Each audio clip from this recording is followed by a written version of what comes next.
जिस तरह हमारे लिए खाना जरूरी है, ऐसे ही हमारे लिए मदरसा जरूरी है। अगर सही शरीयत की सही शक्ल हमें बाकी रखनी है तो इन मदरसों का वजूद बहुत जरूरी है। अगर कोई बोलता है, कोई कहता है कि इन मदरसों की वजह से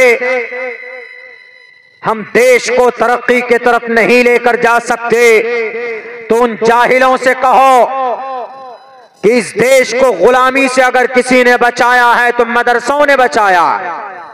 मदरसों ने, अंग्रेज जब आया था देश पर पूरा कब्जा था, किसी की हिम्मत नहीं थी अंग्रेज से मुकाबले के लिए।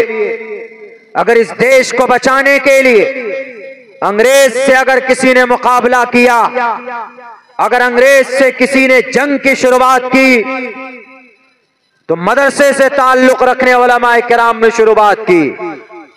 अंग्रेज के खिलाफ जंग का ऐलान किसने किया? तारीख गवाह है, तारीख। अंग्रेज के खिलाफ जंग की शुरुआत बाज़ाब्ता जिहाद के नाम से अगर किसी ने शुरुआत की है तो 1806 के अंदर उस मर्द मुजाहिद का नाम शाह अब्दुल अजीज मुहद्दिस देहलवी, शाह वलीउल्लाह के बेटे, जिन्हें भारत के अंदर मदरसे के का बानी मबानी कहा जाता। शाह अब्दुल अजीज ने कहा कि अंग्रेज के खिलाफ लड़ना जरूरी, जैसे नमाज पढ़ना जरूरी ऐसे अंग्रेज के खिलाफ जंग करना जरूरी। उस वक्त आरएसएस वाले भी नहीं थे, उस वक्त बजरंग दल वाले भी नहीं थे।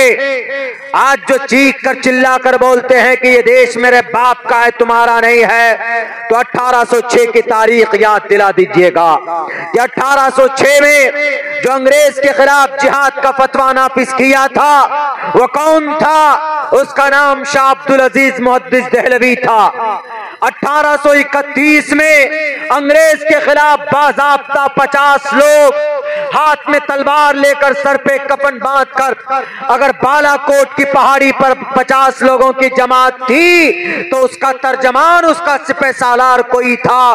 तो दो बड़े आलिम दीन, एक का नाम सैयद अहमद शहीद बरेलवी और सैयद इस्माइल शाह इस्माइल रहमतुल्लाहि अलैह, ये दो आलिम दीन थे जिन्होंने हाथ में तलवार सर पे कफन बांधकर बालाकोट की पहाड़ी में शहीद हो गए, लेकिन इस देश को झुकने नहीं दिया, अपने आप को झुकना गवारा नहीं किया। 1857 में जंग लड़ी गई। एक लंबा वाकया है, मैं तो सिर्फ इतना कहना चाहता हूं कि मदरसा मुजाहिद भी पैदा करता है, मदरसा अल्लाह का भी पता देता है, और मदरसा एक अच्छा इंसान भी पैदा करता है। इस जमीन पर सहाबा के बाद, नबी के सहाबा के बाद सबसे मुकद्दस जमात अगर किसी की है तो उलमाए किराम की जमात है, मदरसे में पढ़ने और पढ़ाने वालों की जमात है, मकतब में मेहनत करने और कराने वालों की जमात है। इसीलिए मदरसा हमारे लिए बहुत जरूरी है। अगर कोई मदरसा आपके गांव में चलता है तो आप खुशी के साथ उस मदरसे का ताउन कीजिए जहां तक हो सकता है। अंग्रेज इतनी ताकतवर कैसे बन गए? यहूदी, उन्होंने तालीम के लिए एक निजाम बनाया हुआ, एक सिस्टम बनाया हुआ, 38 तंजीमें यहूदियों की 38 तंजीमें जो सिर्फ तालीमी मैदान में काम करते हैं, भले ही दुनियावी तालीम के मैदान में काम करते हैं। यानी साइंटिस्ट कैसे बनना है, डॉक्टर कोई कैसे बनेगा, फलसफी कैसे बनेगा, कोई बड़ा वैज्ञानिक कैसे बनेगा, इन मैदान में काम करते हैं, लेकिन वो लोग तालीम के लिए मेहनत करते हैं। हम लोग तो सीमांचल के आदमी, आपकी बस्ती तो फिर भी अल्हम्दुलिल्लाह किसी कदर ठीक है, वरना हम सीमांचल के मुसलमान तो योगी जी की अम्मा को काट काट कर खाने में लगे हुए हैं। योगी जी की अम्मा समझते हैं? गाय योगी जी की अम्मा है, गाय माता बोलते हैं ना। हमारे चूंकि हिंदू भाइयों का एक कॉन्सेप्ट जुड़ा हुआ है, बहरके हम लोग गोश्त खाने में लगे हुए, भैंस का हो कि गाय का हो कि बकरी का हो कि खस्सी का हो, कि चिकन हो कि मछली हो, खाने में ज्यादा फोकस करते हैं। पढ़ाई में अभी भी हम बहुत पीछे हैं।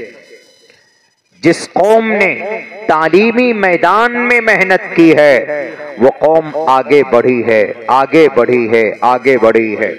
और अल्लाह का पैगाम भी आसमान से जमीन पर जो हुआ, सबसे पहला पैगाम वो तालीम पर था।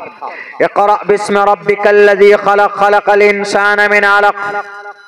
इक़रा पढ़िए, अपने बच्चों को पढ़ाइए। अगर तालीम अपने बच्चों को देंगे तो हमारे बच्चों का ईमान भी कोई लूट नहीं पाएगा। आज तो बड़ी आसानी के साथ में हमारे बच्चों का अकीदा बदल देते हैं लोग।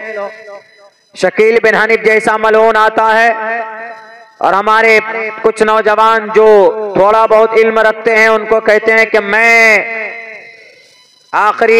मैं मसीह मौऊद हूं, मैं मेहदी हूं। मसीह मौऊद के जमाने में जो मेहदी होगा मैं हूं मेहदी, इमाम मेहदी मैं हूं, मुझे मेहदी मानो। एक तो और लड़का पैदा हुआ है कमबख्त, सर पे टोपी चेहरे पे दाढ़ी है, वो कहता है कि मैं आखिरी नबी हूं। तो आप कैसे उनका मुकाबला करेंगे जब आप पढ़ेंगे नहीं? कुरान में लिखा है कि आखिरी नबी जनाब मोहम्मद रसूलुल्लाह है। मा काना मुहम्मदुन अबा अहदिम मिन रिजालिकुम वलाकिन रसूलुल्लाह व खातमन नबिय्यीन। अल्लाह के नबी आखिरी नबी। अल्लाह के नबी की हदीस आना खातमन नबिय्यीन ला नबिय्य बादी, मैं आखिरी नबी हूँ। अल्लाह के नबी की हदीस है, इससे पहले कुरान करीम है, मैं आखिरी नबी हूँ। पढ़ा लिखा होगा तभी तो। अगर हमारा बच्चा अंगूठा छाप होगा, कोरेक्स पीने वाला होगा, नशे में धुत होगा, सलमान खान खेसारी लाल का दीवाना होगा, तो कोई भी आदमी हमारे बच्चों को, कोई भी शकील बिन हनीफ जैसा मलून हमारे बच्चों के ईमान का सौदा कर लेगा। कोरेक्स पीने के लिए पैसा नहीं होगा, लो पैसा, फौरन ईमान का सौदा। इसीलिए तालीम जरूरी, ज्ञान जरूरी। तरक्की का एक रास्ता बस तालीम। 2000 साल तक यहूदी गुलाम रही, 2000 साल तक। 1976 में, 1940 में इसराइल मुल्क बसाया उन्होंने। फलस्तीन के लोगों ने उनको सदक़े में दिया, ये लो जमीन, भीख में तरस खाकर ये लीजिए। 1940 से पहले यहूदियों को ना कोई घर था, ना कोई उनकी बस्ती थी, ना कोई उनकी अपनी पर्सनल कोई जगह थी। 2000 साल तक गुलामी करते हुए चले आ रहे थे। 1940 में जमीन दी गई, सारे यहूदी मिल बैठकर उन्होंने मेहनत की कि आज तक तो हम तौरेत पढ़ते रहे, आज तक तो हम बाइबल पढ़ते रहे, आज तक तो हम अहद जदीद अहद कदीम पढ़ते रहे, आज तक तो हम बाइबल मता मरकस लूका यूहन्ना बरनयास पढ़ते रहे, लेकिन हमारी जिंदगी में कोई तब्दीली नहीं आई। कैसे हम तरक्की कर सकते? 2000 साल तक हम गुलाम बनकर हैं। आज भी जो आता है हमें लात मार कर चला जाता है, आज भी जो आता है हमें लूट कर चला जाता है, आज भी जो आता हमें बेवकूफ बनाकर चला जाता है। ऐसे कौन सा रास्ता अपनाया जाए कि जिससे हम सुपर पावर ताकत बने? उनमें से किसी ने कहा कि बहुत आसान तरीका है, आप ताकतवर बन सकते हो। तो सारे यहूदियों ने कहा कि रास्ता कौन सा बताइए तो सही। उन्होंने कहा कि वो रास्ता तालीम का रास्ता। कहा कि तालीम से हम तरक्की कर लेंगे। कहा कि बिल्कुल तरक्की कर लोगे। कहा कि कैसे? कहा कि तरक्की करने के लिए तालीम ही एक रास्ता है। ये पैगाम मेरा नहीं है, वो यहूदी कहता, मेरा नहीं है, ये पैगाम अल्लाह का है। फिर उन्होंने कुरान करीम की आयत ये वीडियोस आप तक जो पहुंचा, आपने देखा, आपको पसंद आया होगा। पसंद आ जाए दोस्तों में ज़रूर शेयर करें, और पहली बार हैं तो सब्सक्राइब ज़रूर करें। मिलते हैं फिर दूसरे वीडियोस में। अस्सलाम वालेकुम।